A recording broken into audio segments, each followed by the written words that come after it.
After 45 years, the United States spends more money on education by far than any other country, yet near the bottom of the list in terms of success. We're going to be returning education very simply back to the states where it belongs, and this is a very popular thing to do, but much more importantly, it's a common sense thing to do.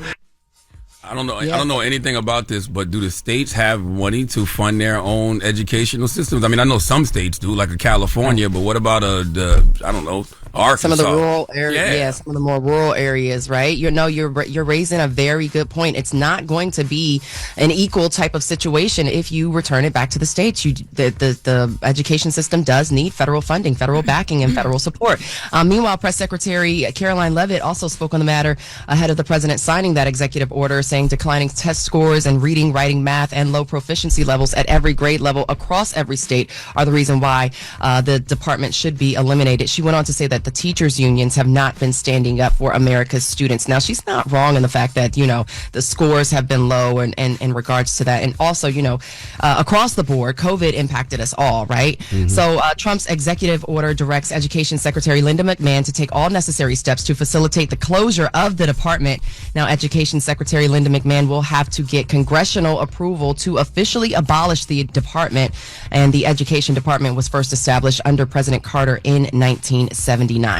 Now, what about the teachers? Now, how do they feel about this? Now, education advocates are speaking out ahead of the president's executive order that shuts down the Department of Education. Frederick Ingram with the American Federation of Teachers says the president has given no indication of what this really means, adding that he is preying on America's most vulnerable children. Let's hear more of those comments from the American Federation of Teachers, Frederick Ingram. We have heard no plan moving forward from President Trump nor his administration about what education should look like, what we're going to do, and the role that the federal government plays. These are millions of children who rely on federal funds to have a safe school site and to have the resources that they need. Yeah, Ingram went on to say he will see the president in court because the organization believes what the president is doing is illegal. He says the group will sue if Congress approves the dismantling of the Department of Education, which again was created in 1979. The department sends billions of dollars a year to schools for its most vulnerable students to oversee $1.6 trillion in federal student loans. Yeah, the brother that I was just speaking is absolutely right, and then I'm just thinking about the whole situation. Like, on one hand, yes, if you are spending hundreds of millions of dollars on education, but the schools are trash and kids aren't learning, that's a problem. But what's the actual solution? Like, I just don't see the solution being, hey, the states can handle it, because some of these states aren't going to have the money to handle it. But I was going to say that, like, yeah, if the education is failing, right, and we putting all these millions and billions and trillions of dollars into the school education and it's not working, how is this money going to be allocated? Is he still allocating the money to the state and is saying the state handle it? Is that what he's doing, or is he just pulling it and saying y'all on your own? No, he said the states got to handle it on their own, so that the states would have to pay for it with their tax dollars, right? Yeah. We're not. I don't have an answer as to what type of federal support, if any, there will be in terms of education. So, and what that brother just said, what's the other plan for the education system? Like, they haven't heard anything except for, hey, we're dismantling the Department of Education. Right. The states can handle it. What does that mean? It has to be a solution. Absolutely. All right, guys, we'll talk immigration and deportation in the 7 o'clock hour. That's your front page news for 6. All right. Well, thank you so much, Morgan. Everybody else, get it off your chest. 800-585-1051. If you need to vent, hit us up right now. It's The Breakfast Club. Good morning. The Breakfast Club. Wake up, wake up. Wake your ass. This is your time to get it off your chest. Whether you're mad or blessed, we want to hear from you on The Breakfast Club. Hello, who's this? This is Yusuf from Louisville, New Jersey. What's going on? Yusuf, what up? Get it off your chest. Listen, I have a question, right? Mm-hmm. Like, how come sometimes, like, envy, bro, like, sometimes, like, the things you say be like, what? What happened, who? Mm-hmm. Like, the time you was talking about, my man Jim Jones, and you was talking about the verses, and you was talking about how it wasn't nobody that could really rock with Jim from New York on the verses, and you was talking about how you mentioned you had the No, unmitigated Jim said gall. nobody can mess with him doing, and I said Fabulous. Y'all were talking about. Then I said 50. And then you mentioned Jay. You said maybe Jay. We talked about New York. I said Jay got a catalog. Nas got a catalog. I mentioned Fabulous. Charlamagne mentioned Styles P. We was just naming New York rappers. Right, exactly. But you were talking about Jim Jones. name the other records besides, the Ballin' records. He's asking you a question, Envy. Well, you a DJ. Jim has a lot of records, more than just the Ballin' record. He has Certified Gangsters. He has Baby Girl. He got Summer in Miami. He has Harlem. I can name a bunch of records, but I said Fabulous at first, and then I said 50 Cent. Envy. Yes, sir. Can I ask one question, Envy? Yes, sir. When you're in the club doing your DJ thing, and you think, let me play some Jim Jones, name the record besides Ballin' that you're going to crate for. It depends. Dial up. It depends. If I'm in New York, I'm gonna play Dipset. I'm gonna play Baby Girl. I'm gonna play Certified Gangsters. No, not Dipset. Jim Jones. Oh, he got you under pressure. He got you in a figure 4. I'm gonna play Ron Browse, Poppin' Bottles. I just named 6 records. You want me to, how many do you want me to name? I just named 6 of them, brother. Let me name one that you're gonna put out and play without getting fired. Or listen, can we get our money back, DJ Envy? You played that record. Can we get a refund on that? From the promoter. Yeah, goodbye. Goodbye. You're going to issue Jim, man. Salute to Jim Jones, man. I like Jim Jones' music, but I understand what he's saying. Jim Jones don't have an abundance of commercial hits. He got great rap records that I like. But don't you remember Versus? The Lox don't have any commercial records, and the Lox won. It wasn't about commercial and non-commercial. It's about people's catalogs. No, because the Lox have a lot of more culturally records, but relevant not commercial records. Right? The Lox won. He's making up things. Me? Yes. No, he just told me to name 6 Jim Jones records, and I did. You making up things right now. Hello, who's this?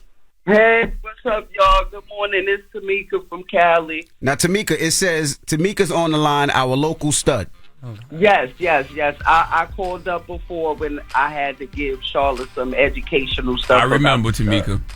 Shouldn't your name be like Tampa Tony or something? Oh, no. What's your, no. I'm a stud OG, so I go by my real name. Yeah. I'm not, I'm not Tyshawn. I'm Tamika. That's what my mama name. Got you. Mm-hmm. So how y'all doing this morning, man? I wanted to get back up here. I honestly forgot what I was going to say because I was on hold for a minute. But I do just want to give my girlfriend a shout out. I want to tell her that she is the real MVG because, she do everything for me and she set everything up nicely for me. So I just want to give her a shout out. What's an MVG? Aww. Most valuable girlfriend. Oh, got you. And they said you wanted to talk about Doechii and straight men. Oh, yeah, because people was mad at her, and I really like her, so I don't want people to be mad at her for making a little joke.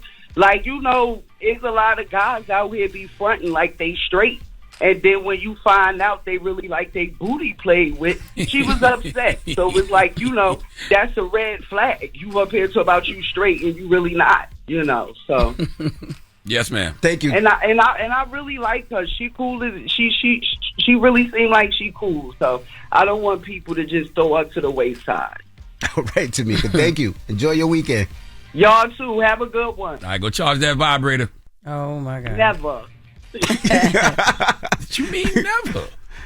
What's going on?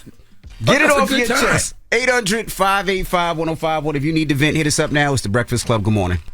The Breakfast Club. This is your time to get it off your chest, whether you're mad or blessed. So you better have the same energy. We want to hear from you on The Breakfast Club. Hello, who's this? Hey, yo, this is Jalen from the 229. How you doing, DJ Envy? What's up, Jalen? Talk to us. Get it off your chest, brother. Good morning to Fair East Side High up there. Fair East Side. Good morning. I just had to take Charlamagne on what you said about Jonathan Majors. Now, we love and appreciate Jonathan Majors. But better than Training Day, Denzel Washington. Bro, just wait till y'all see the movie. This when y'all see Magazine. Let's talk about it after y'all watch Magazine Dreams. Angela Bassett, Tina Turner. Bro, I'm just listen. All I'm simply saying is I've never seen any of them play a role as intense as Jonathan Majors did in Magazine Dreams. I said intense. I ain't saying better. I'm just saying when you see it, you'll know what I'm talking about. All right, we're gonna check it out. But this is the last thing I want to say right before I leave. Charlamagne, you taught me something a couple of years back. I've been listening to Breakfast Club since like 2017 on like a consistent basis. Thank you, brother. And I just want to say this to encourage my sister, Jess Hilarious. We love you. We love Jess. If you live for the tears, you'll die by the boo. You can't worry about nothing coming, sweetheart. We love you. Have a good one, Jalen.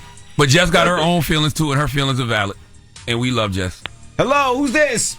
Hey, this is Taz from Connecticut. How you doing? What's up, Taz? Get it off your chest. Hi, DJ. Good morning. Hi, Charlamagne. Peace. Hi, Loren. Hi, Jessica. Hey, girl. Are y'all out there this morning?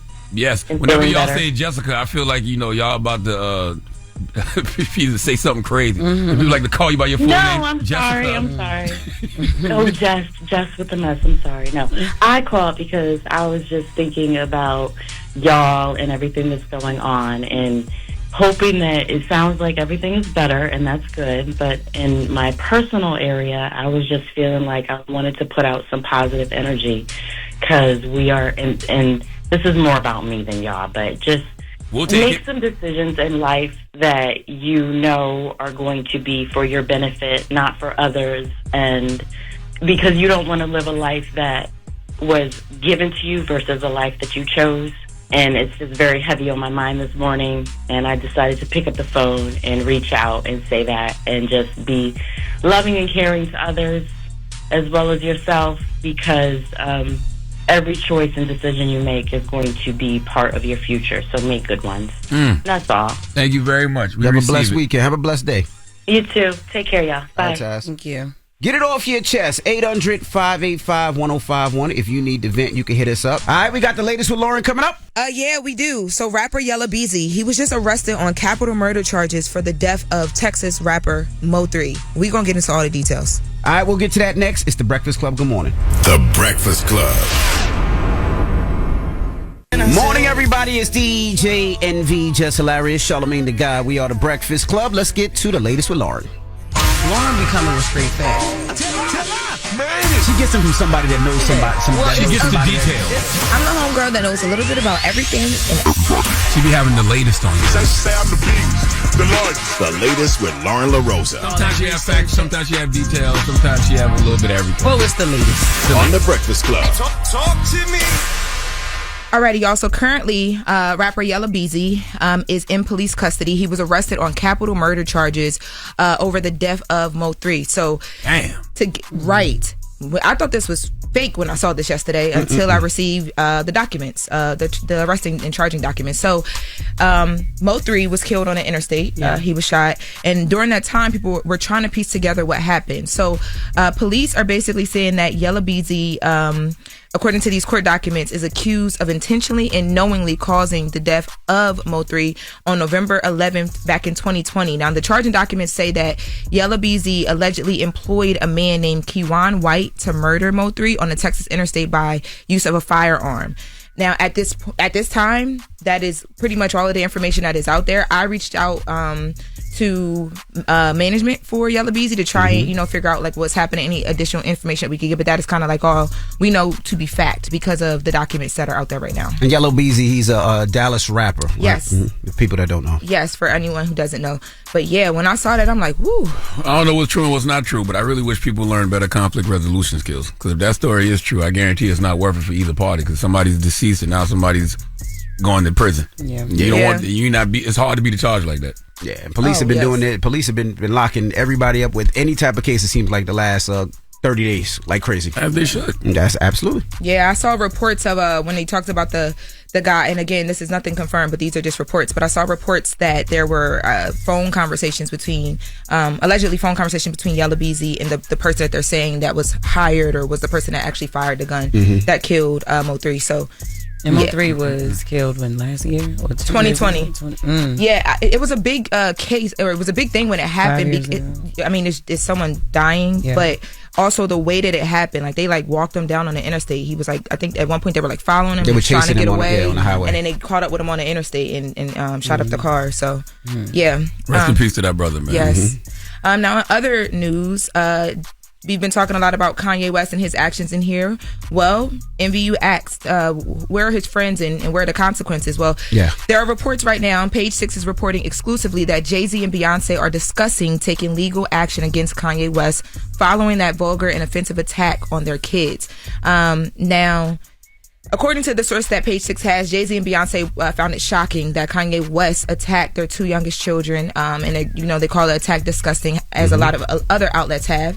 And this is the attack that Kanye did on X a few days ago. Now, the source exclusively told Page Six that the couple, Jay-Z and Beyonce, will absolutely not stand for it after Kanye West has spoken about their children in a vulgar and offensive manner. Jay-Z and Beyonce are aware of the post on X that have been since deleted by Kanye West, and now they're discussing how they want to handle the situation, whether that be privately or in a legal matter, according to this insider. So, and he didn't take him down because he wanted that he felt he was bad about it. He said he took it down because he didn't want X to take his account. But I did see, I don't remember his tweet verbatim, but there was other tweets that he posted after that where he was like, I'm sorry, I just wanted Jay-Z to be there, or he is Kanye West, where I just wanted Jay-Z to be there for me. He said he always felt like the outcast of the family, and Jay-Z didn't show up to his wedding, didn't help him with the Kardashian drama. Again, and I'm paraphrasing there because that tweet was long. And when you play with people's kids, you don't come back from that. You can't come back from that. So that was why he did it? He wanted this. So this is a cry for help from his family. I don't talk about my kid. Yeah, I guess. Yeah, lawsuits are cool, but what Kanye really needs is his ass beat. Yeah, ass whipping. That's all. Not encouraging violence, but at some point, I got to see if you got hands. You walking around in denim jeans and no drawers, talking crazy on X, and you 47. Yeah, denim jeans on with no drawers. Oh, you talking about that video when he getting in the car because they was calling him thick. Oh, he must have squatted down with the saying the top of his crack or something. Yes, that was nasty. Yeah. Nasty. No, but that was a good leather wax denim, though. I was trying to figure out what the brand of them jeans was. Oh, my goodness. I'm going to show you the video, Jess. That's the video you're talking about, right? I just saw something. He was getting in the car, and he jumped in the car, and he had on the denim jeans, and it was all his ass out. I'm like, who walks around in denim jeans with no drawers? That's crazy. That's crazy. That gotta hurt. That gotta hurt you. I think they might have just slipped down when he was trying to get up in the car. It was like a truck he was getting into. You should be committed into a conservatorship if you walking around in denim jeans and no drawers. Yeah, you got. Oh my God, you'll get a denim rash. Jeans, no drawers. yeah. Kanye definitely need a conservatorship. Well, last story, man. This hour has been pretty heavy on the cop stuff and just things like that. Fabio Foreign is being reported exclusively by TMZ that he's been locked up since January. His attorney actually spoke out and says that the case that they have against Fabio is weak, though. So, according to TMZ, Fabio has been quietly wilting away in a New Jersey jail since January on multiple charges, and his attorney is firing back against those charges. So his attorney's name is Adam Lusberg, and he is saying that the Brooklyn drill rapper is expected to be released in a couple months. Now, they obtained documents, and in the documents, Fabio is accused of pointing a gun at a woman who was simply asking him for a car jumpstart on New Year's Day in Edgewater, New Jersey. Also, according to the police reports, Fabio pointed the gun at the woman and said, "If I see you parked in front of this building again, there's going to be an effing problem." Now, cops say witnesses recognized Fabio right away, dialed 911, and later gave statements to those police officers. And the Edgewater police also say Fabio was seen on surveillance footage from the apartment complex, which they say corroborates the alleged victim's story. Now, Fabio was arrested on January 18th, and he was hit with 5 charges, including unlawful possession of a weapon, terroristic threats, and aggravated assault. The police, Lusberg, which is his attorney, says that the police never recovered a gun from Fabio, and he believes that the case against his client is one of the film it. Don't know this word. Basically, it's a ton of BS. He says that this is one of the most flimsiest. Flimsiest. I've never seen that word actually used. I'm gonna tell you something, man. Ever since Jess said you read right, you've been reading wrong. Flimsiest. You know, I be trying to throw the oop. Just a few words. I be trying to throw the oop. You know, I just want to make sure that it's a group effort I've never up here. seen flimsiest spelled, but that's I've never seen it actually in writing. But yeah, he said it's one of the flimsiest cases he's seen in his 21 years of practicing law.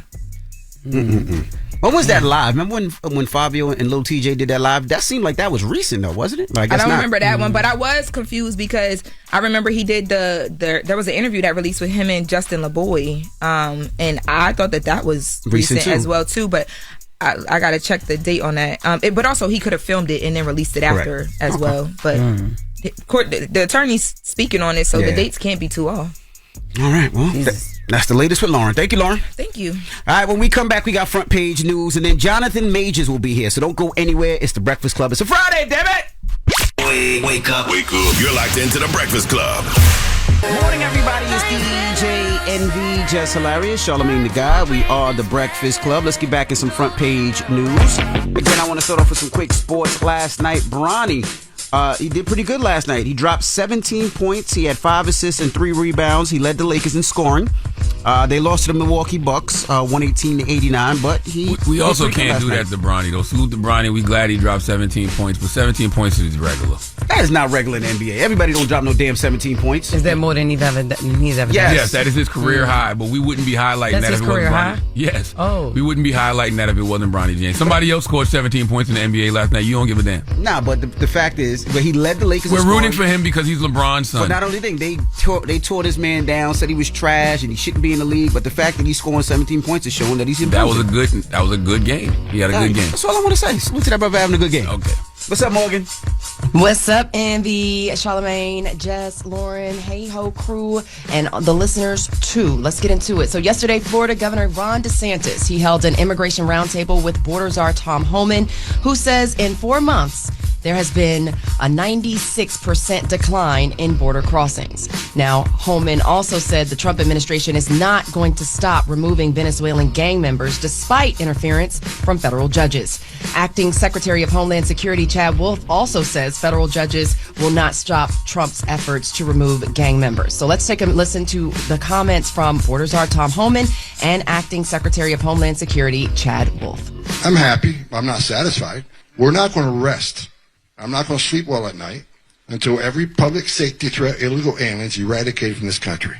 That's when we'll relax, and that's when we'll take action. And so this idea that you're going to have a judge or even, the left of the country is now siding, first they sided with illegal aliens, and now they're siding with terrorists instead of with the American people. So Florida Governor Ron DeSantis again says everything that President Trump is doing by executive order to fight illegal immigration should be codified by Congress. Now, just like I said, I called this. This is what the whole deportation immigration thing is about. It's not about, the illegals that are being the illegal criminals per se. It's the ones that get caught up in the mix that didn't do anything wrong. So one of the migrants deported with the Venezuelan gang members had no criminal record. Franco Caraballo was unexpectedly detained during a routine check with the U.S. Immigration and Customs Enforcement. He was then deported to El Salvador, accused of being a part of a Venezuelan gang. And his lawyer says Caraballo is a barber who has no criminal record in the U.S. or Venezuela and has not been charged illegally with entering the country. He added that his client was not given due process. So that's what this is all about. Got to keep in mind So that... does he have his papers? Did he have his papers? Like, is he a legal citizen? Or? Yeah. So he's going to probably get his due process now that he has lawyered up. But that's the whole, who walks around with papers, a lot of people walk around with papers now. You need to, but I'll tell you, matter of fact, you need to have them taped to your forehead. But that is racist if you just round him up just because of his ethnicity. And then I'm also hearing that there are people who are being targeted because of tattoos. If you have gang affiliated tattoos, or if you just have tattoos that seem gang affiliated. A lot of this is a matter of but the bottom line is due process needs to be had, right? So moving on to things in New York. New York City Mayor Eric Adams is highlighting progress on a homeless and mentally ill outreach program during his mental health week. Adams says since the start of his subway safety plan 3 years ago, the administration has connected 8,400 New Yorkers to shelter, and more than 800 have been placed in permanent affordable housing. He went on to say since last August, the PATH program was able to deliver shelter, meals, and medical help for 3,000 times to the homeless, and 900 of them were removed from the transit system for different violations. Let's take a listen to New York City Mayor Eric Adams' comments on this. Our administration has taken bold actions and bold steps to make sure we approach individuals, give them the care and support that they deserve. Whichever way you look at this program, PATH, it has delivered for New Yorkers. And what is more, this program is working. Since launching in August of last year, the city's partnership assistant for transit homeless program has resulted in the NYPD removing more than 900 people from the transit system for various violations. So you guys are up there. Any thoughts on that? You seeing anything cleaned up? You hearing anything now? I haven't seen nothing cleaned up. My daughter's dance in the last couple of weekends, we had to go to New York City, and it's bad. Like, when I say bad, I mean it is bad. homelessness. I mean, people that they look like they drugged and zooted out.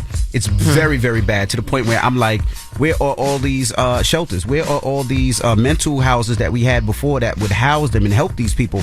I just don't see it. And I'm sure New York can see the same thing. And I said, I agree. It's bad. And I don't understand when elected officials like Mayor Adams say things like that as if we don't have eyes. Yeah. Right. Well, it's like, what? No, to your point, that's why I ask. I always would like to see the parallel of what the people see versus what the elected official is saying, And if we can end on such a positive good note on this Feel Good Friday, in Georgia, a high school senior in Douglas County is preparing to choose where he wants to go to college after being accepted to 58 colleges and universities, and he earned over $1 million in scholarships.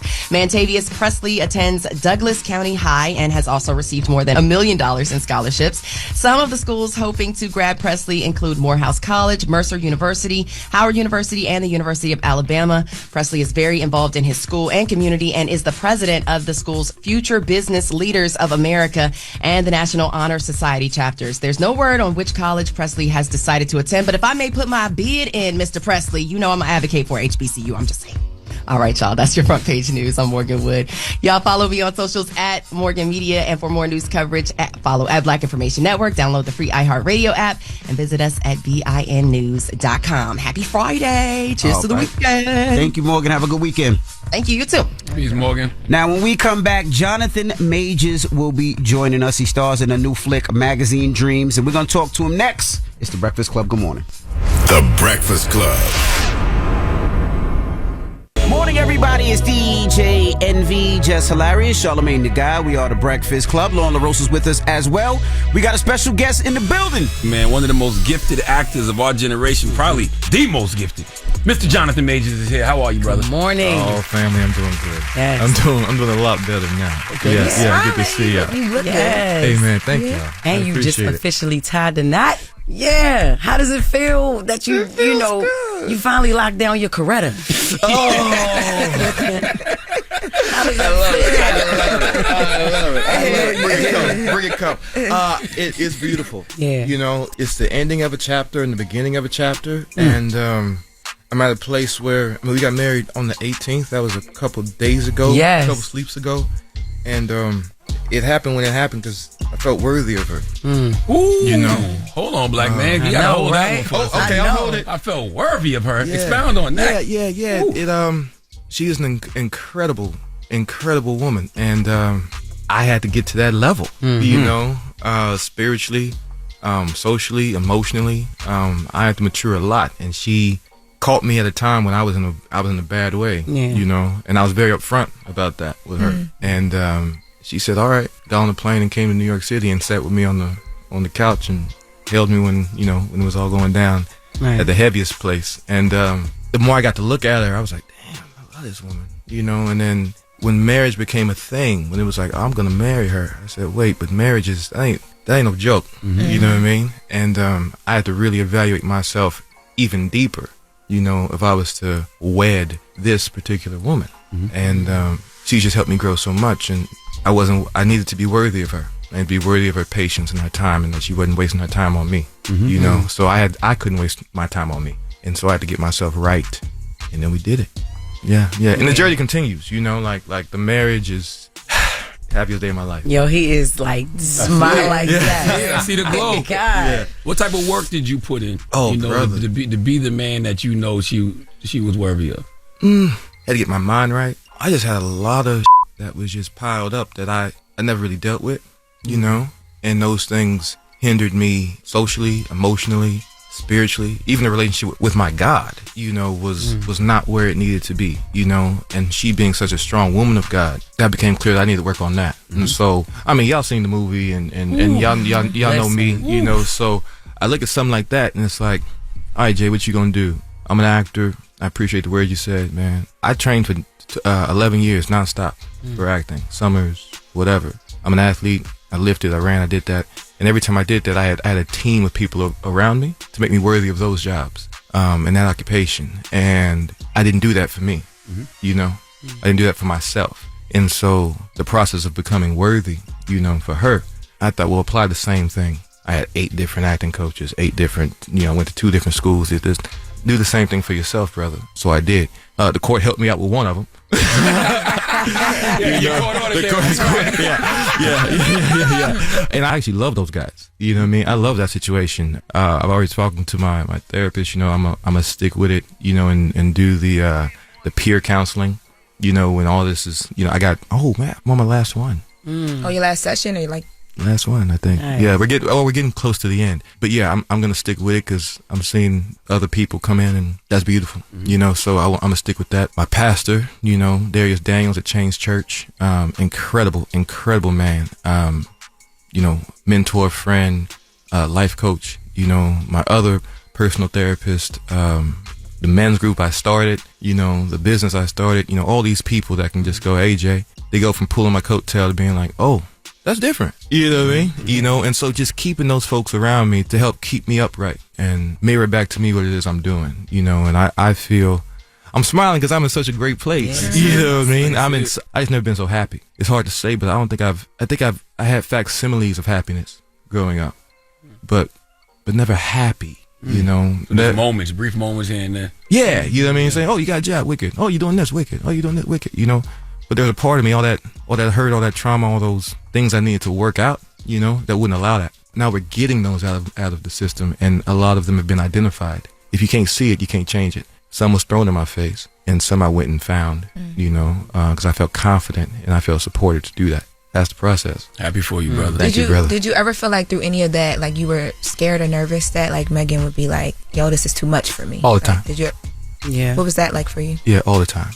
Well, as I said, sis, like I told her from the jump, like this is gonna be crazy. This is gonna be wild. You know what I mean? Yeah. But when y'all in it and it's like the press. Yeah, and, but when we're in it, like I'm sorry. No, I was gonna say because she's also a name, and so I think that there was a lot thrown on her as well because people were like, Megan Good, why are you doing this? What are you doing? Yeah.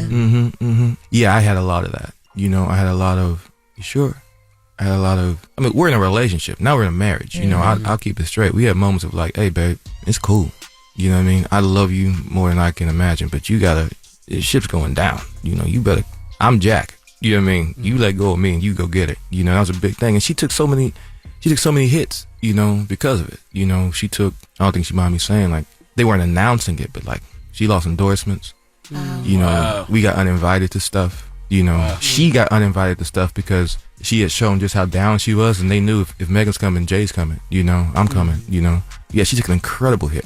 And then just walking around. You know what I mean? Like a lot of our work, as you guys know, is like socializing. Right. You know what I mean? And I've seen people say you are at a career crossroads with this film, Magazine Dreams. By the way, when I say a phenomenal film, I give Magazine Dreams a 10 out of 10. Wow. I wish they would have stuck the landing just a little bit different. And there's like, when you watch it again, there's like little technical stuff. I've been like, I wish they would have explored that a lot more. Right. But brother, the job you did in that movie, my God, how hard was it to get the character of Killian Maddox out of you? Tell us a little bit about the character first, and then tell us how hard it was to get him out of you. Yes, sir. So Killian Maddox is a aspiring bodybuilder. He moves through the world a bit as far as his mental state. He's a bit different, right? He's a bit different, and that's an understatement. Yeah. That's an understatement. He's a unique character. I would say we've not seen a character, especially we'll keep it straight here, right? We have not seen a black actor, male or female. And if we have, someone holler at me and let me know, Jay, you misspoke, blah, blah, blah, and I'll take it back. But, I was going to ask you. I was going to ask you who's comparable, but go ahead. But to my understanding, I mean, I've not seen our demographic, someone who is from the African diaspora, participate in a film that had a protagonist that got to live in that odd, unique, beautifully unique space. Right. As the film goes, you find out, some of the reasons of that. He's dealt with incredible childhood trauma, but his dream is to get his pro card. The pro card is like making it into the league for a bodybuilder, and he's working hard to do that. And as he's trying to do that, he's dealing with the trials and tribulations of his uniqueness, and also of his blackness, of his size, of his gender. All these things come into play. And so as he's aspiring and working towards that, he has to deal with a lot of stuff, and ultimately he's trying to connect and the last little bit is he's infatuated with essentially the top of the top. You know, this guy named Vanderhorn, who is the top bodybuilder. That's his aspiration. And the thing about that, which is interesting, is that he is a 6'5" Herculean white god, and that's something that he has to wrestle with. This idea of the American dream and celebrity and fame and all these things. And there's a lot of movie there. I think that's the best I can kind of put it out there. But he's striving and he's trying to do better. And he's trying to use the tools, but he can't really get there. But ultimately, well, you guys will see. All right, we got more with Jonathan Majors when we come back. Don't move. It's the Breakfast Club. Good morning. Morning, everybody. It's DJ Envy, Jess Hilarious, Charlamagne the Guy. We are the Breakfast Club. Loren LaRosa is here as well. We're still kicking it with Jonathan Majors. Jess Hilarious. Were there ever any days on set where you felt like meltdown or breakdown? Like, was it ever hard for you to film? Triggered. Any of this? Yeah, triggered. Did you feel triggered? Thanks. Triggered once. There's a scene. Yeah, and there's moments where, like, you say, oh, they're inspired, right? Mm-hmm. There's a moment where something has just happened to the character. Something's just happened to Killian, and Elijah Bynum, in all his wisdom, and that's a talented brother, man. Mm-hmm. We had just finished the scene, and I was still up. You know what I mean? That's what I call it. I was still up. Mm-hmm. Killian was still operating, and he's always operating when I'm at work. He was still operating. To the point that he came in and said, "Hey, can you walk out the trailer?" So that should let you guys know what the scene is. Walk out the trailer and then just process all of that as you're walking out. And this is something that, when it's not on the script, right? It's no language, so I can't essentially use a target to keep my engine going, right? So I'm living in my imagination for whatever reason. And now, 2.5 years later, I understand the reason, right? But I got up, I walked out the trailer, and Adam, our beautiful DP, was right in front of me. He said, just walk out and let that happen, right? And I didn't know anything was going to happen, though I was still hot. I was walking out, and I just felt, it's kind of like heat for me when I'm working, right? Like felt all this heat come up. My feet got hot, and then my face got hot. And I went, oh, I'm glad you asked, because that was the moment when I realized as I was walking out, or maybe I'm just realizing now, that wasn't Killian crying. That was me crying. Ooh, you know what I mean? Based off, I'm trying not to give away, but based off the revelation you gave this week about being abused. Yeah. Got you. And wow, yeah, I guess in a way that was the beginning of like, oh, okay, cool. Mm-hmm. I got hypnotized, and then that opened up all types of shit. I was going to ask you, because I read that article that you did with where you talked about being abused. Now that you're revealing it to the world, but you're dealing with, because of the therapy and different things that you're doing, all of this internal stuff. Like, are you right now having to go through a different process of like figuring out who you are again, and how does that affect you as an actor? I don't know. Like, do you feel like you're like kind of reinventing who Jonathan Majors is because of things, or rebirth? Yeah, I mean, only tattoo I have, which my pastor mother was like, you grown, do what you want. And, but yes, it's definitely, there's a moment now where I go, I was saying to wifey, like I just feel different, and this was probably, 2 weeks, time goes, time be moving. This was probably just 2 weeks ago. I was sitting there and I was like, I feel different. Like, I just feel different, and there is like, I'm gonna do a couple pictures this year, God willing. But I am nervous, I am nervous. Nervous that what, you don't have it the same anymore, or? I don't know what's gonna happen. Because you're dealing with the trauma. What, the audience? Your gift is your gift. Yeah, thank you, brother. I told you the other day, your gift is gonna make room for you, because you too gifted to deny. Thank you, brother. What is the fear? The fear is let's keep it a buck. Like, I have fear that, like, I've made so much more space. You know what I mean? And it's like, oh, is he gonna hit the same? Like, I know the craft. I know that, I don't know the craft, but I study the craft. That's what I was wondering. I stay in it, and it's like, if you want to make something for people, my opinion is, I want to make something for people that they understand I care. If I'm playing a bodybuilder, I care about the bodybuilding community. If I'm playing Jesse Brown, from Devotion, I care about his legacy, his family. I apply everything I have into that. But you can also laugh and joke and have a good time. Absolutely. You know what I mean? And like that part, I did do those things. I was nice and jolly on set and this and this. But there's a part of me that just wouldn't allow myself to, I've never seen a movie I made. You know what I mean? It's too hard to watch. No, it's funny. The more I think about it, I think there was a part of me that felt unworthy of being on the screen. Well, unworthy of like that's I made it for them. Like you made that art for the people. You struggle for the people. In the art form. It's done now. You said you never watch your work. You didn't watch Lovecraft Country? Did I watch Lovecraft Country? I saw probably 35 minutes of Lovecraft Country. Crazy. It's a 10-hour thing. Yeah. Damn, I seen it 4 times. You ain't watch it. Thank you, sis. Yes, when you talk about inviting things in, I was sitting here thinking, because I heard it was two questions I had for you, just listening to you. You when you talk about the projects that you have coming up, I thought about like the fact that right now you're on this press run. When you sat down with Kevin Frazier and you said wifey, and then the story came out about you guys being married, it was like, oh my God, he's married. But then on another hand, it was like, he announced this because all this other stuff came out, the Rolling Stone article with the audio. You right now are working and moving, but I feel like it's not on purpose, but there's so many things that are coming at you. How are you dealing with all of that? Because being married is such a good moment. Being able to get back to work is a good moment, but there's a lot coming your way. What's the daily like, I can do this, because you've done the work on yourself at this point? Amen. It's the work, and it's God, and also like in our family, like we've been through a lot in a short amount of time. You know what I mean? Like we're war buddies and husband and wife, and best friend. Like, but for real war buddies. Not like, oh yeah, no. We've been through it. You know what I mean? And we'll continue to go through it. But something that we really talk about, and something like we can't let. Like, we gotta live our life. You know what I mean? Like, yes, everyone in this room, is in the public eye, right? Yeah. If I didn't do something that I had planned, by the way, that I had planned months ago, because, one of us are having a bad day or I'm having a really bad day, I would not get up in the morning. You know what I mean? I wouldn't get up in the morning. So who's gonna dictate my life? Who's gonna dictate my happiness? Yeah. Well, me. And God, Do you have an idea of who is creating this targeted attack?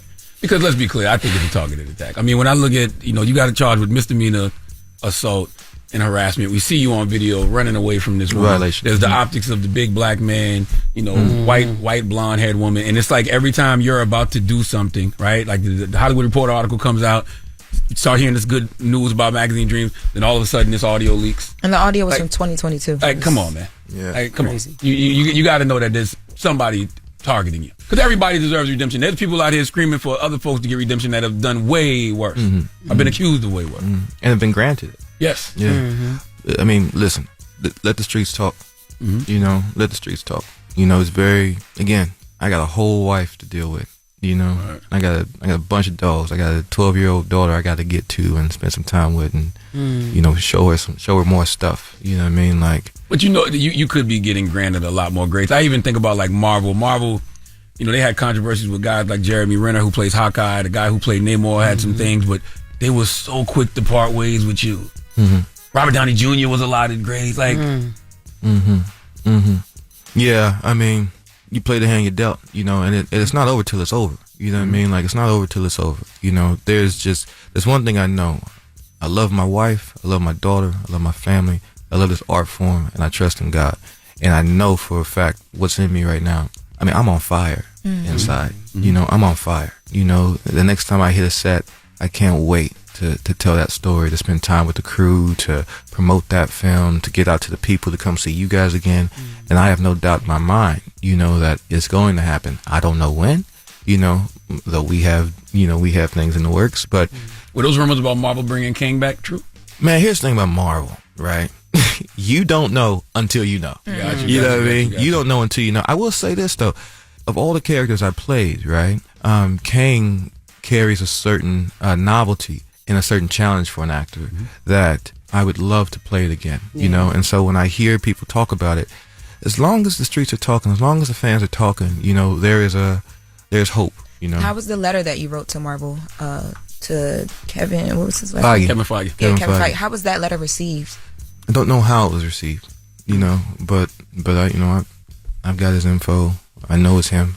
You know what I mean? And I sent it to him. And I'm sure he was in a tough position when I sent it to him. It was long after a lot of this stuff, I love that man. You know, that specific individual. I really love him. You know, I've got nothing but love for Marvel. But yeah, you know, I didn't hear back.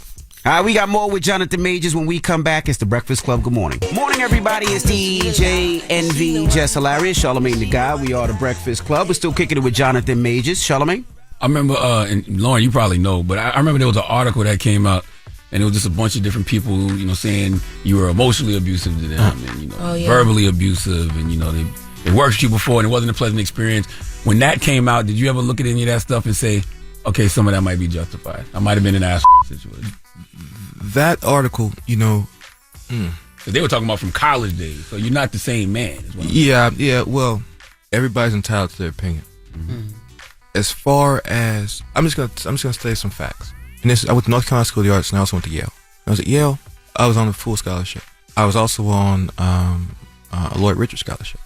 Our brother Lloyd Richards brought in the August Wilson camp, all that stuff. Beautiful, beautiful, beautiful man. Rest in peace.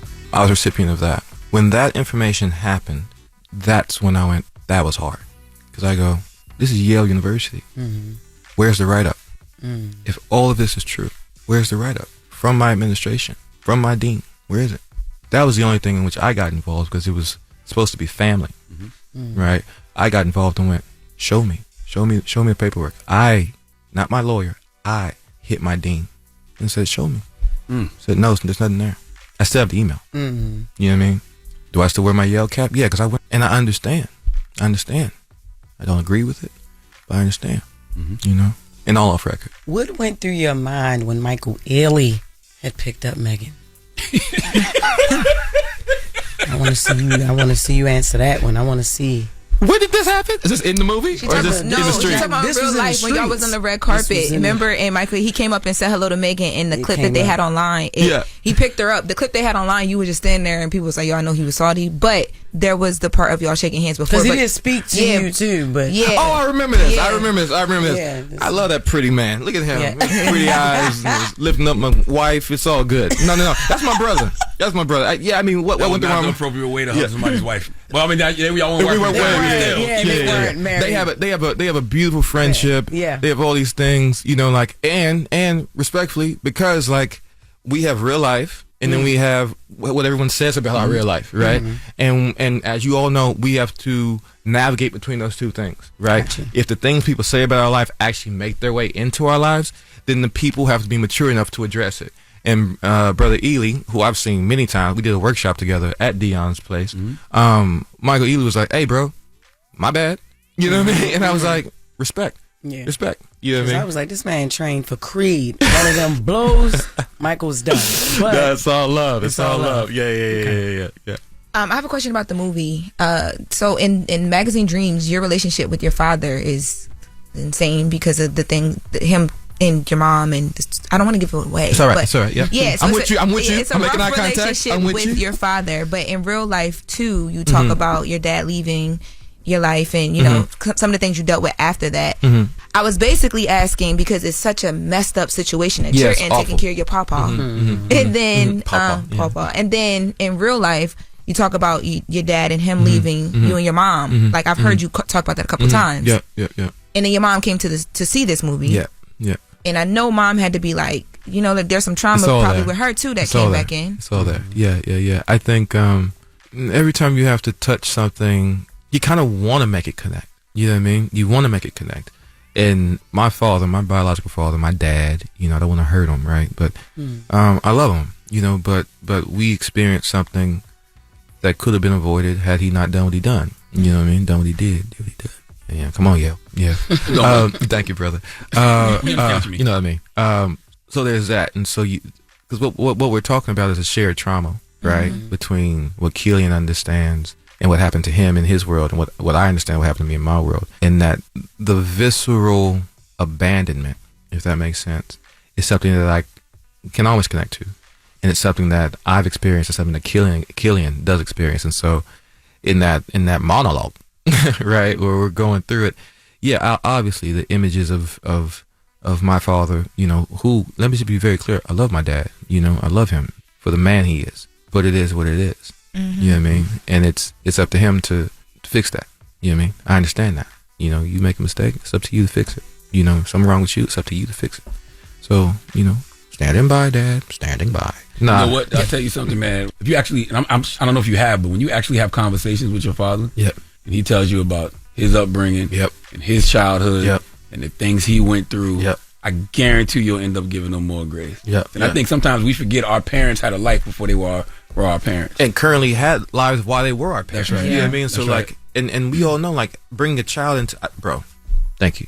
Like I completely agree with that. You know, and I'm on my way to that. But I was about to say, are you at that place yet? But it's just that, like, this is the rebirth. This is the new the new bop. You know, like my big brother says to me, "Hey, dog," you know, and straight up, I've heard that before, right? But I go, Megan said it to me before, you know, and it's just like, he speaks to my brother, he speaks to my mom, he speaks to my sister. You know what I mean? I'm just the elder son, you know, the southern elder son. That may mean something to some of the listeners, right? That's different. You know what I mean? And it's like, it's a different thing, but then it's not, right? Like that chat, that's something else, right? You speaking from your hurt there, right? Hearing you now, right? You helped me. I go, yeah, damn, you're right. Because you're right. It even makes me think about the character Killian, right? When you're watching the film, the angry black man persona, whatever you want to say it is, it's all justified. You know, being the way he lost his parents, what his grandfather's going through, you know, all of that. But your trauma's not your fault, but your healing's your responsibility. And I think by the end of the movie, that's what he learns. That's what I wish y'all would have explored a little bit more. Because we saw the problems. Yeah. But where was the solution? I'm going to watch I promise this. You were going to let us take time to watch the last 3 minutes of the picture at some point together. And wait, we got to stop talking about this. This is a spoiler. It's hard to listen. It's hard to talk without something. You know when Charlamagne watch a movie because listen, he really watched. He been talking about this since yesterday. Look, he be up here lying to everybody about listening to the albums before we come in here to interview people. He done look people dead in the eye. I watched the show. Did not watch the show. He watched this movie. Called me, yo, you need to watch it, yo. This is great. This is greatest role ever. And I'm like, this how you know he is in here expounding. I love it. Guess what Jess told me when I said you should watch Magazine Dreams. I will, but let me finish watching Tyler Perry. Yes, you did. For work. Jay, look. Yeah, for work. Look. Go ahead. I was paid to do a review on the movie. Yeah. Because, you know, I be doing reviews. Look, Magazine Dreams is one of the best movies. Hey, Zeus, pay Jess to watch the movie. We love our brother. We love our brother, Tyler Perry. I get it. Listen, there was a movie. I don't know if I saw it. It was a movie. It's called The Actor Who Was Chased Around the City. He actually was going to name it The Actor Who Was Chased Around the City by the White Woman. But he chose to. Yeah, it was too long. You need to watch it. Yes, and it's good. Yes. You know. Might trigger you. Or I was going to say, or not, because you know, you might. No. Because the redemption for him is in the movie. Okay. And I just gave it away, but you need to watch it. Amen. Yes. And I only got a couple. I love you. His name is Alvin Graves from Baltimore. He makes films based on, controversial points in people's life. Wait, I'm sorry. Is this a real movie? It's a real movie. Oh my goodness. We laughing because there's some things on Tubi that get like, this is a real movie. Oh, wow. Yes. Listen, keep doing the work, my brother. Magazine Dreams is in theaters right now. Go see it. Go check it out. I can't wait to see all the think pieces and the conversations that happen because of this film. Yeah. You know? And remember, redemption is not perfection, my brother. Good to see you, man. I will salute to Jonathan Majors. Make sure you check out his movie, Magazine Dreams. Now, the latest with Loren is up next. Morning, everybody. It's DJ NV, Jess Hilarious, Charlamagne the Guy. We are the Breakfast Club. Let's get to the latest with Loren. Loren becoming a straight fat. She gets them from somebody that knows somebody. She gets the details. I'm the homegirl that knows a little bit about everything and everybody. She be having the latest on this. The latest with Loren LaRosa. Sometimes she have facts, sometimes she have details, sometimes she have a little bit of everything. What was the latest? On the Breakfast Club. Talk to me. Shamia Morton and Portia Williams' relationship is not the same, y'all. I am so sad to report that, even though I don't know Are how. you? I really am. I love them as friends on the show. I don't know how in depth this is and what that fully means, but Portia got online and talked about it the other day. Let's take a listen. I don't know if Candy said I didn't like Shamia. I think what Candy said was she doesn't believe we're as cool as we used to be. And yes, that's true. When you come on the show and you have certain expectations, and then things seem to turn on you without you knowing, that can change any relationship. But I don't think Candy said anything like that. Y'all don't be trying to stir stuff up now, because you know how y'all do. So why didn't I post Shamia's song? Well, she didn't send it to me to post. I guess Shamia sent it to everybody, but she didn't send it to me, so I didn't have it to post. That seems to be the storyline this week. Shut up. Well, I'm sorry. But I did say that when she was up here, remember? I did too. I said the fact that Shamia let, somebody talk about Portia, now it's her best friend, and didn't check her immediately, I just thought it was a little odd. For me, it was the car scene in the first episode of this season of Real Housewives of Atlanta. The way Shamia responded, I was like, I know Shamia takes a lot in their friendship, but I've never seen her outwardly express it. So I was just shocked to see that. But I will say, Shamia has been holding Portia down. Like, to find out that they're not as close as they are right now, and I've been watching some of Shamia's recent interviews she's been doing when she's been promoting her new song, Never Had, which is out right now. Like, she told one outlet that, she has had conversations with Portia in the past about disappointment, but it is what it is, and, she's still a good friend and will always be a good friend. And then she told another outlet that when it was about the whole Drew thing, that like she didn't fool with Drew doing whatever she's trying to do right now with Dennis. And she's like, yo, y'all know I sing, and Shamia's song is actually good. She was like, y'all know I sing and I do TV stuff, and Dennis has reached out to me to do multiple things, and I've always said no because I didn't want to muddy the waters. Like, I wanted to keep it respectful. So she's still been holding it down for Portia though. Didn't they Ben film this show though? They did Ben film the show. So they know that they wasn't on good terms way before today or this week. Yeah, but I'm saying we just seeing it. Shamia could have got into interviews and said anything though. She's some of it's playing out now. Yeah, it's playing out now on TV, even though it was already filmed. But she's doing these interviews now and still keeping it very respectful of whatever is happening. Yeah, that's how reality TV works. Because even in Love and Hip Hop, like that's how a lot of what Yandy and Medici what they're going through right now. They're not the chuckle. No, I love Yandy. I recently met her, but that whole thing is crazy. The whole thing is crazy. Yeah, what's going on Love and Hip Hop? They've been filmed it, but they are, you know what I'm saying? Like, they're going through it. They're living it in real time. Jess, you got Phil Unkin. You got Phil Unkin. All right, so on Love and Hip Hop, Mendici's and Yandy. Yes, so apparently they were in the club, and somebody had pulled Mendici's arm to ask him, "Are you married?" And so he tells the woman, "It's complicated." Oh. Yes. He didn't say yes, he didn't say no, he said it's complicated. Oh. So then Yandy sees that, and she noticed the girl, so she goes in Mendici's DM, and she DMs the girl as Mendici and said, "Hey." And then the girl said, "Hey." Oh. And so, yeah, that's it. Now, people don't believe that it was actually her. They believe that it's him.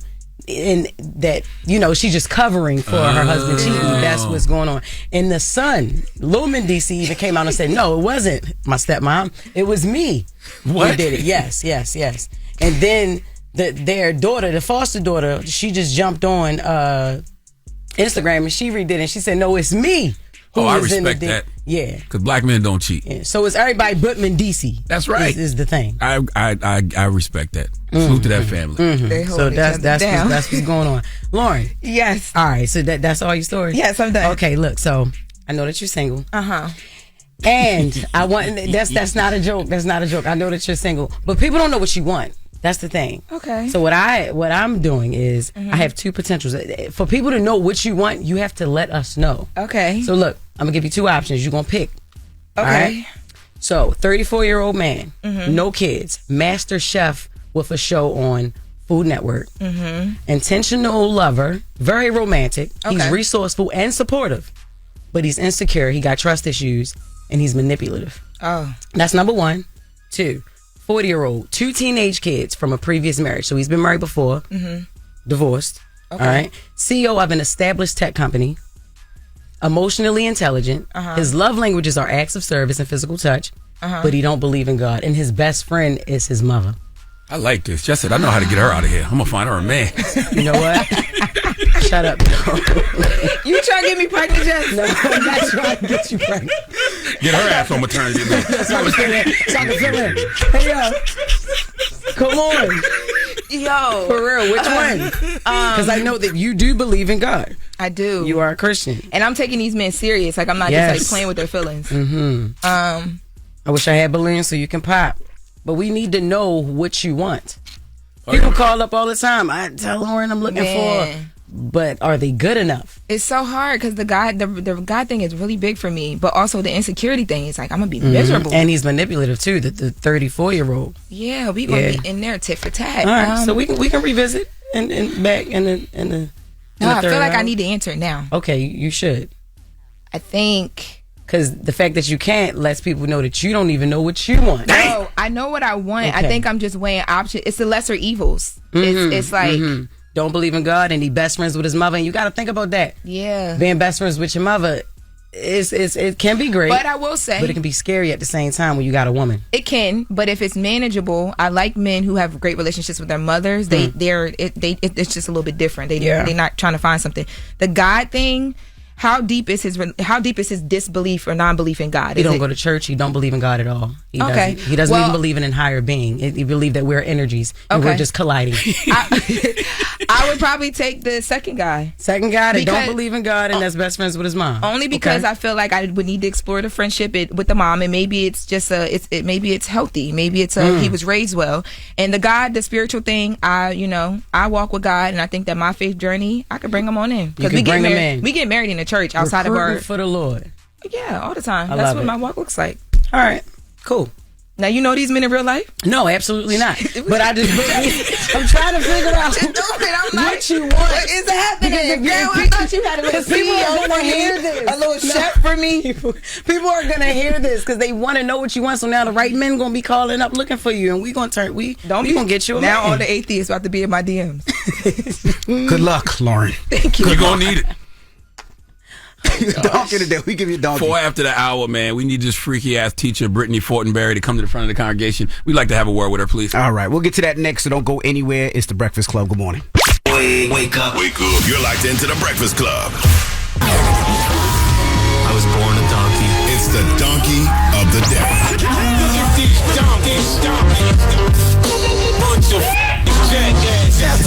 For the donkey of the day. That's pretty fun. Charlamagne the devil? The Breakfast Club. Yes, donkey today for Friday, March 21st goes to a 31-year-old Indiana teacher named Brittany Fortenberry. Now, Brittany was a school teacher at Eminence High School in Martinsville, Indiana. And you know, we have all these conversations about needing teachers that care because a lot of them don't. Well, Brittany is not going to make us stop saying that. Okay, I told y'all before, do you know how crazy, scary, spooky, and slightly hilarious it is that we just wake up and drop our kids off someplace with a bunch of adults we don't even know? That's what school is. Sure, we know our kids' teachers' names.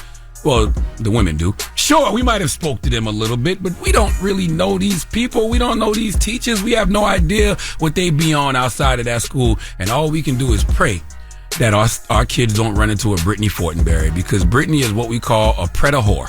Okay? A predator whore. A predator whore is a predator-whore hybrid. What do you mean, Uncle Charlotte? She's a predator whore. Well, let's go to Fox 59 for the report, please.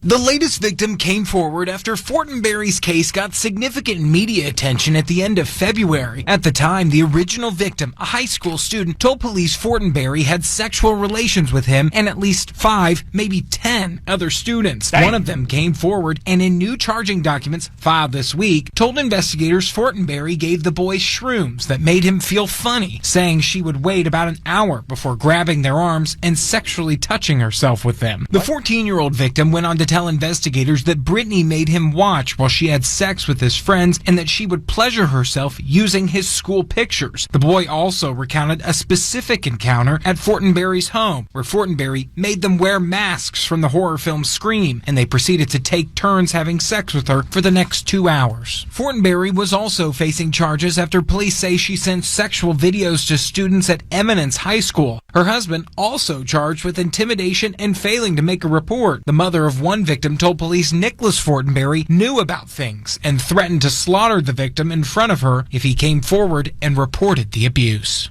Jesus Christ. Freaky ass teacher.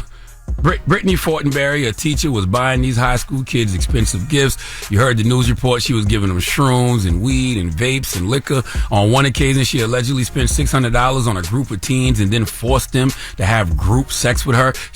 She paid these teenagers to run a train on her. Okay, while they all wore masks from the movie Scream. My God, if you wanted Ghostface and the Clan to run a train on you, Wu-Tang is going on tour this summer.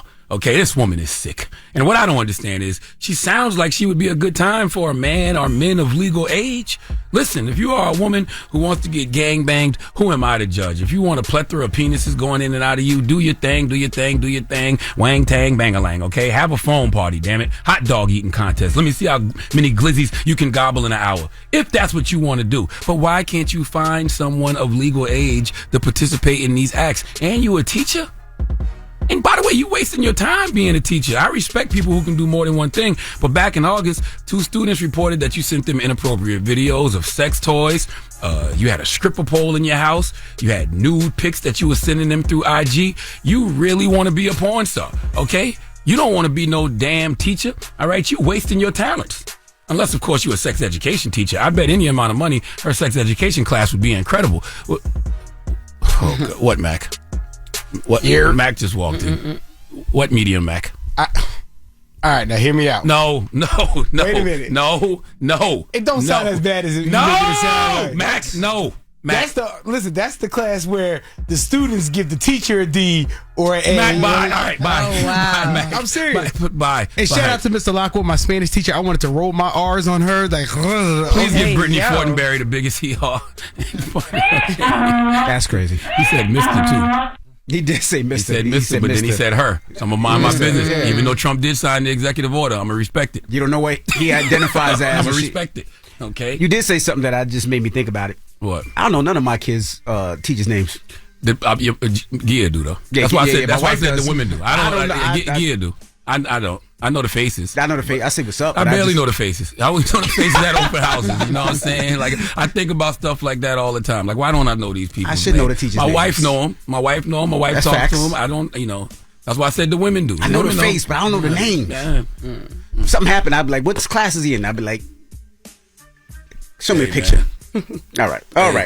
Well, thank you for that donkey of the day. Mm-hmm. Now, yesterday, Felicia Rashad was here, and you guys had a conversation. I missed it because I was getting honored at my my school, Hampton University. Salute to all the HBCUs. Okay. For Black Family Conference. I'm not Dominican. Shut up! Hey, man. I'm letting everybody live their lie today. Felicia Rashad said this. Oh, he said, I ain't got the clip. Let me just look at the producers for a second. Hey, man. They told me 20 minutes this clip This is why is this East Side High right here. Go ahead, Jess. Go off. Oh, they got it now. Okay. You came up in an era, Miss Rashad, where dignity and grace were everything. So do you ever look at how wild Hollywood is now and you just think to yourself, y'all wouldn't have got away with that in my day? Yeah, you'd have to look at Hollywood. I could look at the way young ladies dress. The young ladies are so beautiful. Mm-hmm. And I don't mean to be critical, and I hope young ladies listening don't take this as personal criticism, because I don't mean it that way. But you're young queens. I'm taken aback when I see on a college campus young women dressed in strips of clothing. But more importantly than that, no man wants his woman to be out like that, right? Well, let's get your opinion on what she said. 800-585-1051. Fellas, how do you feel? Ladies, how do you feel? Let's discuss. We'll do it when we come back. It's The Breakfast Club. Good morning. The Breakfast Club. Steady calling my phone. It's topic time. Call 800-585-1051 to join into the discussion with The Breakfast Club. Morning, everybody. It's DJ NV, Jess Hilarious, Charlamagne the God. We are The Breakfast Club. If you're just joining us, yesterday, Felicia Rashad stopped through the show. We got a chance to sit down and talk with her. And this is one thing she said about the way women dress today. Let's listen. You came up in an era, Miss Rashad, where dignity and grace were everything. So do you ever look at how wild Hollywood is now and you just think to yourself, y'all wouldn't have got away with that in my day? Yeah, you'd have to look at Hollywood. I could look at the way young ladies dress. The young ladies are so beautiful. Mm-hmm. And I don't mean to be critical, and I hope young ladies listening don't take this as personal criticism, because I don't mean it that way. But you're young queens. I'm taken aback when I see on a college campus young women dressed in strips of clothing. But more importantly than that, no man wants his woman to be out like that, right? So we're taking your calls 800-585-1051 and asking how do you feel. Jess? I feel like she definitely was spot on, you know. Even if it's not for a man, though. I mean, because I know that she turned to you, Charlamagne, and she asked, you know, would you want your woman out, you know, exposing her body? Not for nothing. It's even for yourselves, you know, like just having dignity and just, you know, respecting yourself, leaving something to their imagination. I know my grandmother and my mother used to say that all the time, leave something to their imagination. Now, I've dressed skimpy and all that, but it's a time and place for it, I believe. I believe it sometimes ain't nothing wrong with showing what you got, you know what I mean? But, like, it's a time and place for it. And I did it more when I was single. So, I understand. I get it. Charlotte? I mean, like I said in the interview, I grew up on Method Man saying, you know, 3/4 of cloth, never showing your stuff off. Nas saying baggy sweatsuits and mystery was underneath them. Like, you know, so it was, to me, it's always been about just the beauty. Like, you know, what does your face look like? Yeah. And then you imagine what's underneath all of the clothes. So I totally understand what Miss Rashad is talking about. I agree with Jess. There's a place and time for everything, right? And the reason I say that is my wife, when we was teenagers, she wore what do they call it? The bicycle shorts and the tops. That was the style back then. You know what I mean? But she also wore baggy clothes and jerseys and hoodies. It was a balance though. She didn't wear skimpy stuff all day long, but she did wear that biker shorts when she was out running track and playing ball or whatever it was. But I think there's a balance in things. And I do think it's sexier when women do have on clothes like a black dress, like a fitting black dress, or even when women be out here walking around in the yoga pants with the yoga outfit. That's what I like to see my wife in when she got on her yoga. Well, her yoga pants fit. ain't skimpy, but it is sexy. That's what I mean. Like that's what I like to see. I like to see my wife in that black dress with them yoga pants and that. Because you can still see her shape, but you're not seeing any of her skin. Exactly. But let's go to the phone lines. We have Dom on the line. Dom, good morning. Good morning. Hey, what's up, Dom? Talk to us. What's your thoughts? So I'm just returning back to college. Good morning, all of y'all. Good I listen to y'all every morning. What school? But I'm just returning back to college. After 10 years, I'm 30. What college? What college? What school? University of Louisiana at Lafayette. Okay. Congrats. So back in the day, I was all with it. You know, I was all with the, you know, we wearing bras to the party and, you know, all that. Bras. So now, like, going back to school, it's like looking at them, it's 40 degrees outside, and Louisiana doesn't get that cold. We just had a freeze recently, and they had girls out there wearing strip clothes going to class, and it's like, so what you going, I mean, we don't have those classes, you know, like, we don't have a class that entitles you to dress like that. That's funny as hell. Nah, like for real, like what you gonna do in the class? Like you got heels on. What we got 6-inch heels for? And we walking, and it's ice, and we can't even drive in the snow, let alone walking. Like we don't even have snow boots out here, and it snowed, and y'all walking around in heels and little shorts, and I know y'all cold. That's funny as hell. Ain't a class on this campus that you should be dressing like that to go to. Hello, who's this? This is Najee. Hey, Najee. Good morning. What's your thoughts on what Felicia Rashad said? Nobody cares about what a man wants. At the end of the day, they're gonna do what they want to do, regardless if you dress fully or if you're naked. They cheat on the ones that they don't put up right now, you know. But see, everybody not like that. Like, you sound like you're a little hurt about some things. You know what I mean? Like, I'm not hurt, Jason. Okay. No. I totally understand what you're saying. It's not all about men, but all men don't cheat. And sometimes you definitely want your companion. You want to be attractive to your companion, and you definitely want to value, you know, how they look at you as well. You know what I'm saying? Especially if you're in it. If you're in a committed relationship, you definitely care about what your man think, you know? Yeah, I mean, that only is a reference to if you have a man, but if you're just dating or if you're married, that you can take it into consideration. But if you're just dating, why should what you wear matter to that person? If you want a bad bitch, you gotta accept what comes with her. You get what I'm saying? Yeah, I understand. Well, let me ask you a question. What would be the reason for a woman to dress like that then? Dress like what? Like if they just want to just I don't know. Just you call them provocative, or you call them provocative with thong in their ass. Like, what would be the reason to do it? When girls be just outside with the nipples covered and nothing else. It's different settings. Like, you have the club. You know, you got in the summer block parties, and if you want to be seeing just certain things, like certain, and then it's also the music too. You know, certain music. I ain't gonna lie. Certain music make me want to put on certain things and dance. You know what I mean? It just depends on the setting, though. So you're doing it for you? Yeah, sometimes. Okay. It depends, because some women do it. They do it for men or their man or whatever. Some of it is like that.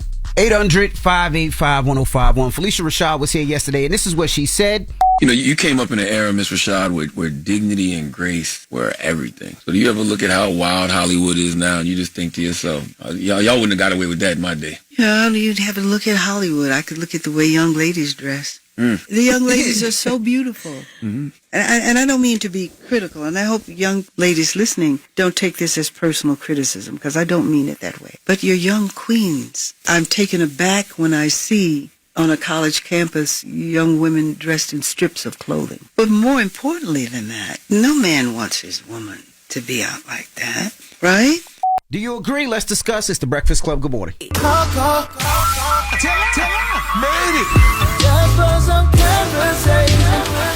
If y'all talking about it, we talking about it. It's topic time. Call 800-585-1051 to join into the discussion with the Breakfast Club. Morning, everybody. It's DJ NV, Jess Hilarious, Charlamagne the Guy. We are the Breakfast Club. Now, Felicia Rashad stopped through yesterday, and we had a discussion about some of the things that women wear, and this is what she said. You came up in an era, Miss Rashad, where dignity and grace were everything. So do you ever look at how wild Hollywood is now, and you just think to yourself, y'all wouldn't have got away with that in my day? Yeah, you'd have to look at Hollywood. I could look at the way young ladies dress. The young ladies are so beautiful. And I don't mean to be critical, and I hope young ladies listening don't take this as personal criticism, because I don't mean it that way. But you're young queens. I'm taken aback when I see on a college campus young women dressed in strips of clothing. But more importantly than that, no man wants his woman to be out like that, right?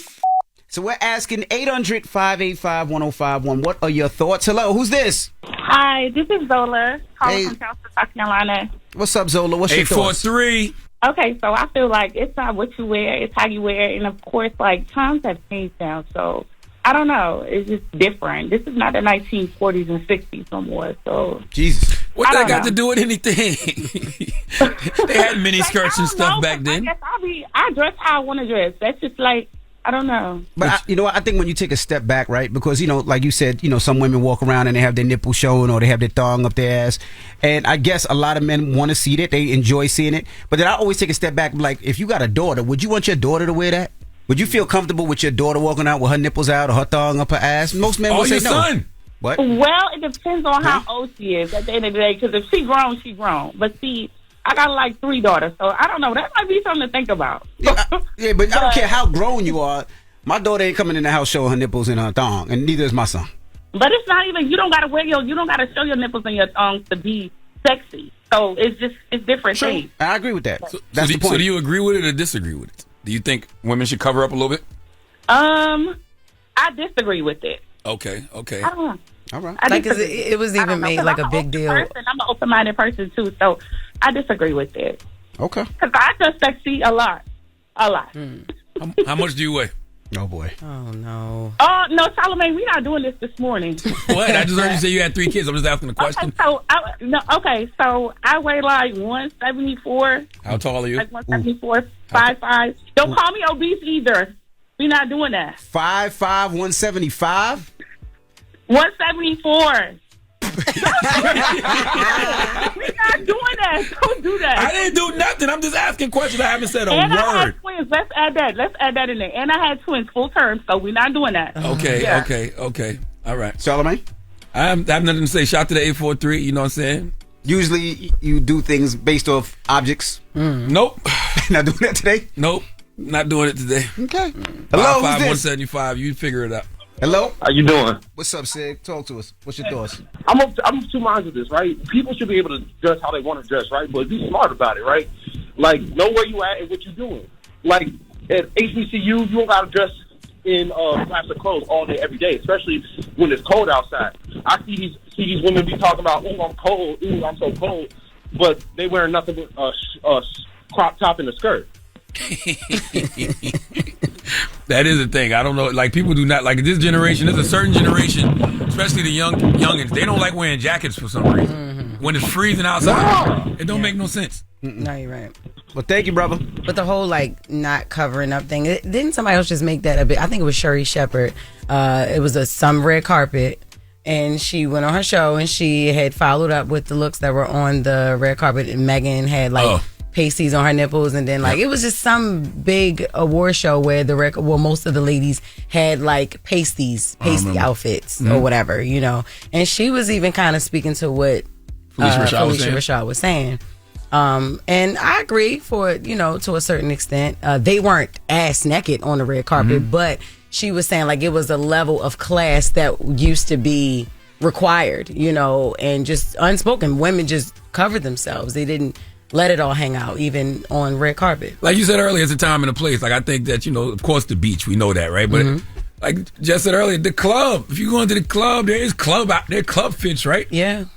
But you know what? The red carpet, people have, they do that for the red carpet to get that attention, right? You remember seeing Little Kim's dress, where she had one breast out. You know, she got fondled, and nobody ever said nothing.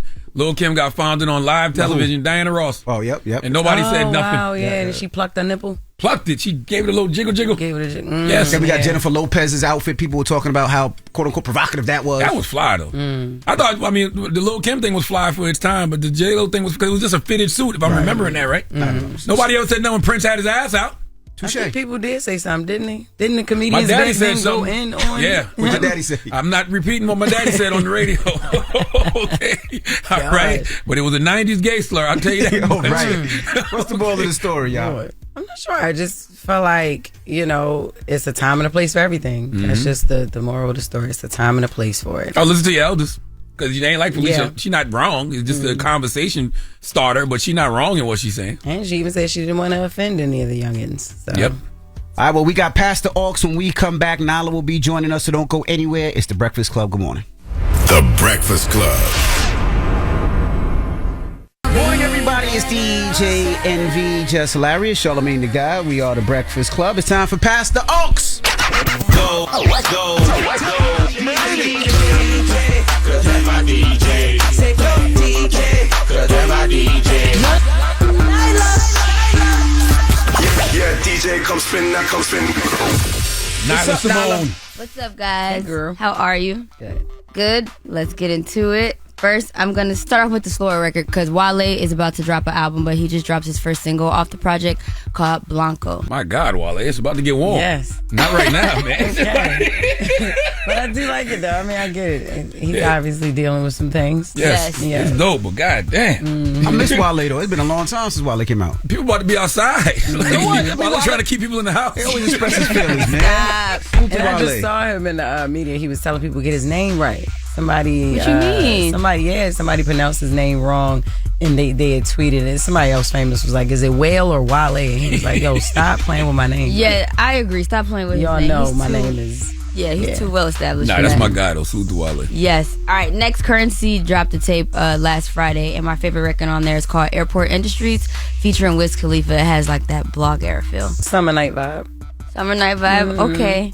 Salute to Currency. Currency's consistent. You know what I'm saying? Like, I feel like when you hear a Currency record, you hear a Currency record. Like, it's just consistent. Like, it's okay. Like what Jess said is cool. It's like summer night vibe. It's kind of like that song that's playing on a summer night around 9:30, 10:30.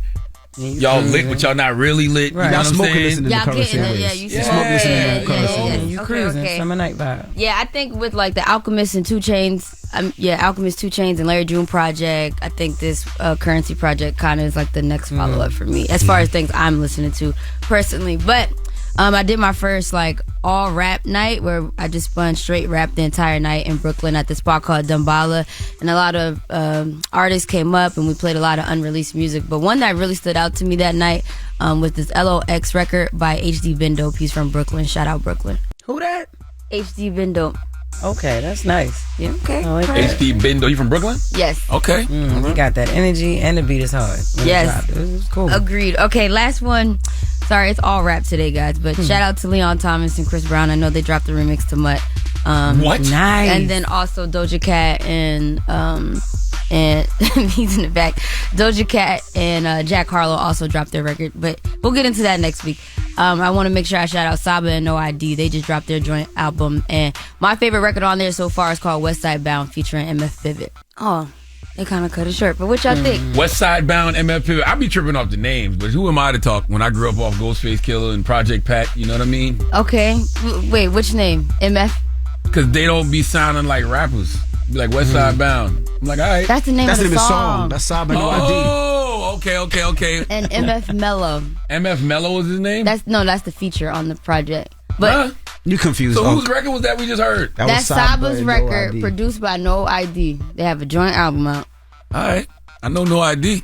Oh Lord, you should know all of them. But I'm learning. You teaching me. Oh my God. Okay. Yes. So who is the people again? Now Saba Baby. I know Sada Baby. No, not Sada Baby. That's a whole Saba. Saba. SABA. Man, I you know are Saba. so far behind. It's Not really Shaba. pissing me off. Like, you are Oh my God. Saba Okay. and MF Mello.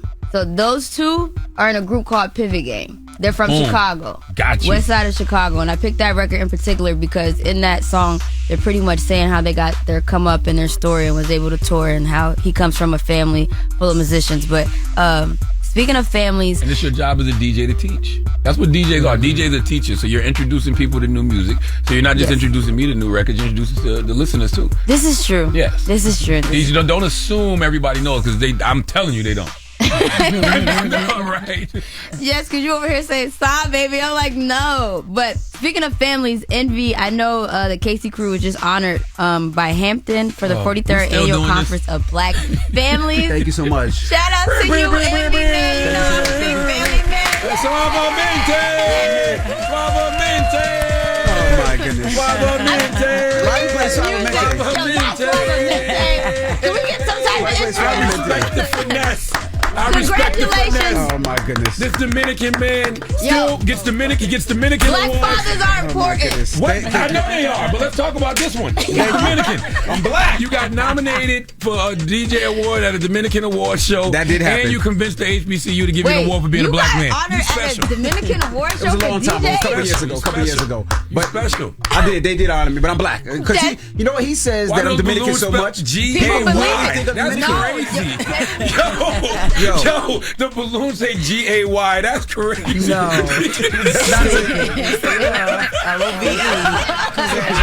had to make sure. The balloons say love. Thank you so much. Skies and ass. But yeah, actually when they gave me the honor, they was like, yeah, Charlamagne on the radio says every day that he's Dominican. And we looked it up and he's really black. So, Look it up where? I dare you to take a DNA test. We talking about him being a great father. Congratulations. And Thank you so much. Thank you so much. Thank you so much. I appreciate it. Thank you so much. Hey, come on. Get up. Oh man. Come on, next. do it. Come on. Up next is the People's Choice Mix. Get your request on. I am not let. Come on. Oh my goodness. I hate this place here. All right. It's the Breakfast Club. Good morning. Wake up. You're locked into the Breakfast Club. Morning, everybody. It's DJ Envy, Jess Hilarious, Charlamagne the Guy. We are the Breakfast Club. I got a salute to everybody. First and foremost, thank you so much for honoring me at the 43rd Annual Black Conference in Hampton. I appreciate it so much. Congratulations again, man. I really love this. Thank you. My wife was there. We couldn't bring all the kids there, but me and my wife, we took that award, and we just want to say thank you so much for everybody that honoring. They put on an amazing ceremony, so thank you so much. Tonight, I'm actually going to be in Detroit. I'm doing the Alpha Phi Alpha Midwestern Region party tonight, so shout out to everybody in Detroit. And then Saturday, I'm going to be hanging out with Wes Bellamy. He's doing the BCIC tournament. Oh, that's this weekend? That's this weekend, yeah. So I'm going to be hanging out with him, and then after, I'm doing Harold's Chicken and Ice Bar. I tell you, I'm black! You pretending to be black. That's what people do when they pretend to be black. Just Hilarious. You're gonna be in Cincinnati this weekend, Yep, right? I'll be in Cincinnati tonight, guys. Meet me at the Funny Bone. We got 2 shows tonight. We also have 2 shows tomorrow. I will be doing meet and greet after the late show tonight and the late show tomorrow. So get your tickets at JessHilariousOfficial.com. I believe Saturday is sold out, but there are still tickets available for tonight. So I'll see you when I land in a few hours, Cincy. Big Cincinnati.